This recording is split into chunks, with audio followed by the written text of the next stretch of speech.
All the advice I'm getting tells me I need to get a comprehensive evaluation for my daughter, but I don't know what that means. I'm Jenny Sherson, ex-special educator turned dyslexia interventionist. It wasn't so long ago that I, too, was overwhelmed by balanced literacy versus structured literacy, education speak, and everything in between. Fast forward after many, many hours of self-driven education, and you'll see I've built a thriving dyslexia practice helping students from age 6 to 18. My specialties?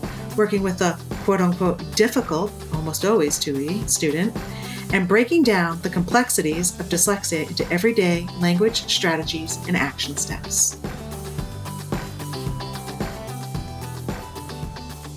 If you've been listening to me or following me for a while, you know when I talk about special education evaluations, I always say you want a comprehensive evaluation. So, what does that mean? To help you get a better understanding, I've broken it down into 8 key areas that your child needs to be assessed on.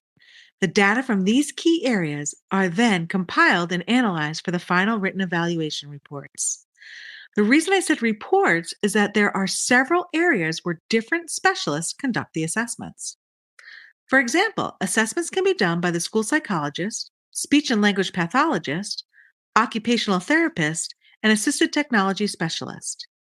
Each of these specialists will write a report specific to their area. All of these reports combined make up the comprehensive evaluation. So now let's look at the 8 key areas. 1. Review of medical, physical, educational records, and family history. A comprehensive evaluation should start with a thorough review of all current medical, developmental, and educational records. What are the events that led to your child sitting in front of the evaluator? Medically, the evaluator also wants to rule out any hearing or vision problems. Dyslexia is neither of those. They also want to rule out any head trauma issues.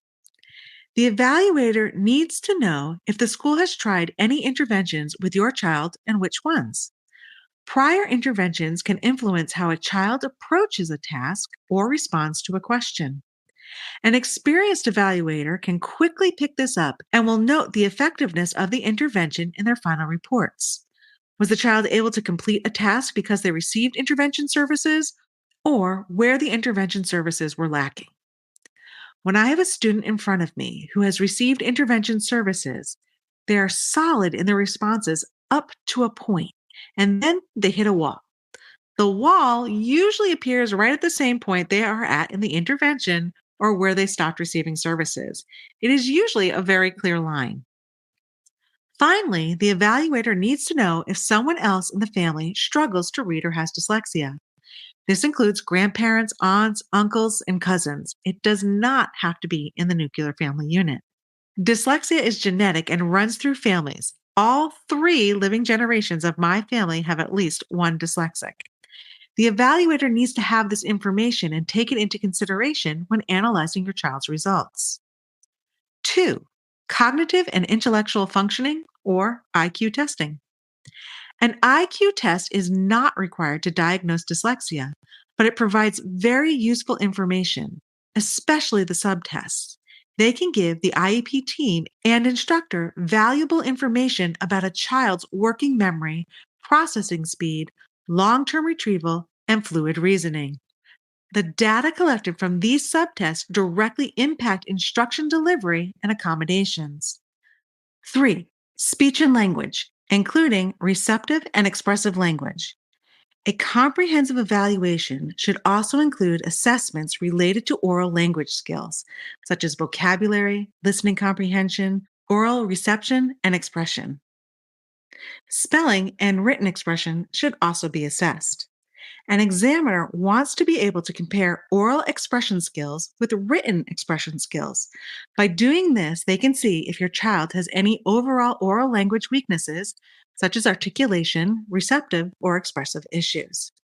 Issues in oral language can not only impact foundational reading and writing skills, but also reading comprehension. 4. Academic achievement. The academic achievement portion of the assessment assesses your child's skills in reading, math, spelling, and writing. These assessments compare your child's skills with their similarly aged peers. These assessments are like early childhood benchmarks.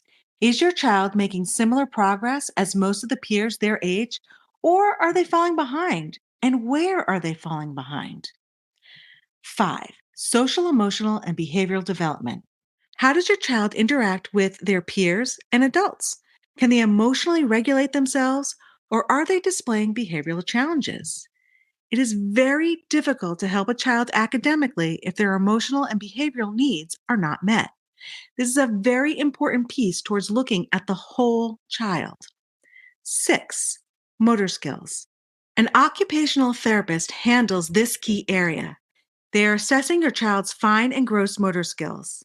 These skills include coordination, balance, and handwriting. The outcome of these assessments can not only lead to OT services, but also important accommodations and assisted technology recommendations, such as slant boards and pencil grips.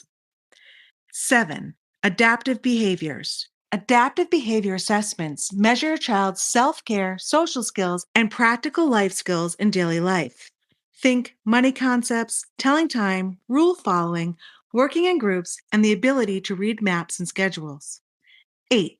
Other related services such as assisted technology or AT. It's often forgotten that AT not only covers high tech, such as speech to text and text to speech, but also low tech, such as pencil grips, slant boards, large print books, reading guides, and raised line paper. If you're told, oh, we don't do AT until they get older, remind them that AT covers low tech too and is one of the required areas of an IEP for the team to discuss and make decisions on. Getting a comprehensive special education evaluation, one that covers all of these 8 key areas, looks at the whole child, not just the suspected needs. If your evaluator works off the basis of suspected needs, they're working off of feelings and assumptions. Feelings and assumptions are just that, feelings and assumptions, not usable data for making decisions and setting up an IEP that truly reflects and meets the needs of your whole child. If you have any further questions about dyslexia or comprehensive evaluations, please feel free to sneak into my inbox. I'd also love your input. What would you like to hear from me in the future? Is there a topic I haven't covered yet that you really want to learn more about? Or do you have a pressing need and you're not really sure how to handle it or move forward? Send me a DM on Instagram or drop me an email at jenny@literacyuntangled.com. That's JENNIE at literacyuntangled.com. I can't wait to hear from you. Until next time, bye-bye. I hope you enjoyed this episode of Literacy Untangled. If you loved this episode as much as I did, head on over and rate and subscribe so you never miss an episode. If you want to continue the conversation or share your takeaways, head on over to our Instagram at Literacy Untangled and comment on your favorite part. I can't wait to hang out with you again soon. Bye!